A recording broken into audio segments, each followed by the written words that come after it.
الزقه دي لو بقى يعني هي عدت يجيبها، هي عدت. وادي على طول سوليه، عمرو السوليه، وضربه ركنيه للنادي الاسماعيلي. على طول احمد سمير فرج، حلوه وهدف.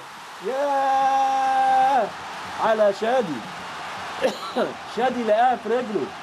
خطأ قاتل من ابو السعود، مفيش حد يطلع بالغطس كده ابدا، انما كرة على الارض وطالع غطس. الغطس لا نزل على الفاضي. الكرة لقت ايه؟ رجل شادي محمد في الدقيقة 9 او الدقيقة 10 من الشوط الاول. يتقدم الاسماعيلي بهدف. الله يكون في عون. بص حضراتكم طالع ازاي، مش ممكن غطس يعني انا فين المدافعين؟ هو طالع يعمل ايه؟ الكرة نزلت تحت. لا زال الحته دي مشكله النادي الاهلي. بس انا بقول بقى وائل جمعه والشيف عبد الفضيل برضه مسؤولين مع الراجل ده بصراحه ربنا، لان سمير فرج وعلى طول ناحيته وهدف جميل عبد الله الشحات. مش ممكن عبد الله الشحات عمل كل حاجه بدون ضغط. في الدقيقه 34 هنشوف الكرة دي مع بعض. مش ممكن اتلعبت عند عبد الفتاح.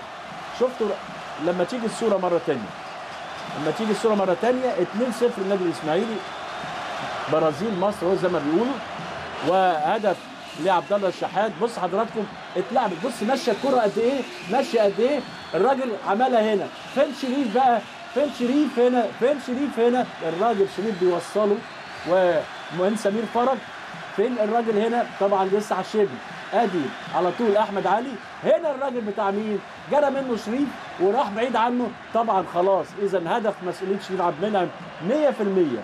وادي حته كاراتيه من محمد صبحي عشان تصبح النتيجه 2 الاسماعيلي لا شيء النادي الاهلي. اخطاء قاتله. صديق اماميه، وادي جندل للاسبرنتات وهدف. مش ممكن خطأ قاتل برضو من مشترك ما بين وائل جمعه وابو السعود. وائل جمعه وابو السعود يخش جودوين ويحط هدف جميل قوي في الدقيقه 38 من زمن الشوط الاول. 3-0 باخطاء دفاع مفتوح. الكرة من اول ما زعت قلت جودوين واحمد علي والسرعه. بص حضراتكم الراجل طلع غلط، بس وائل جمعه ما كان مع الراجل ونفس الهدف. بصوا فرق السرعه والخطا بتاع ابو السعود. ما قدرش مظبوط الكرة وما قدرش ان جودوين هيزق ويسابقه، انما هنا السرعه هنا القوه. دي رؤوس الحربه اللي تقدر تنعش. وحته كاراتيه تاني او تايكوندو، قولوا زي ما انتوا عاوزين بالنسبه لمحمد صبحي. 3 الاسماعيلي لا شيء النادي الاهلي في مباراه من جانب واحد هجوميا. وهنشوف ادي وائل جمعه اللي بيقاتل لوحده، تتخطف الكره جده ويشوط. حلو قوي. اخيرا احمد فتحي يحط هدف جميل قوي. واحمد فتحي يصحصحنا في الدقيقه 25. احمد فتحي يحط هدف الاول ولسه يا سلام على جماهير فعلا بلسم. ادي احمد فتحي وادي تصويبه وادي هدف جميل لا يصد ولا رد. دلوقتي هل واحده في الدقيقه 25 الاهلي يستغل تغييرات مستر فوتا اللي اخلت بالتوازن الهجومي بتاعه، ولا الاهلي هيعمل ايه؟ ده اللي هنشوف مع بعض. هنا المباراة صحت مرة تانية، واللي صحصحها أحمد فتحي.